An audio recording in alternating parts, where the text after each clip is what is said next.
বাথরুমে কাপড় খুলে ফেলে উলঙ্গ হয়ে গোসল করা যাবে কিনা? তা আমাদের ফতোয়া থাকে এতে নিষেধ নাই, করতে পারেন, কিন্তু আল্লাহ না করো যদি ওই উলঙ্গ অবস্থায় যে গোসল করছেন তখন যদি মারা যান, তখন কি হবে? সেই জন্য উলামা ইকরাম ফতোয়া দিয়েছে অন্তত তোমার সতরটা দেখে গোসল করো, কারণ মানুষ গোসল অবস্থায় মারা যায় কি যায় না? যায়। কেন?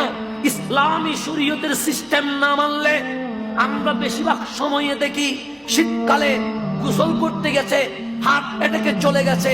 কারণ কি? ইসলাম বলে গোসল করার কিছু সিস্টেম আছে। কোন সিস্টেম? আগে ওযু করো। ওযু করলে কি হয়?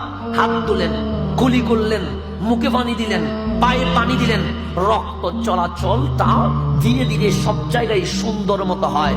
আর যদি ওযু না করে অঙ্গে পানি না দিলে যদি সরাসরি আপনি ঝর্ণাটা ছেড়ে দেন, মাথার মধ্যে যদি পানি এসে পড়ে তখন রক্ত জমাট হয়ে যায়। রক্ত জমাট হলেই হার্ট অ্যাটাক করে মানুষ বাথরুমে মারা যায়।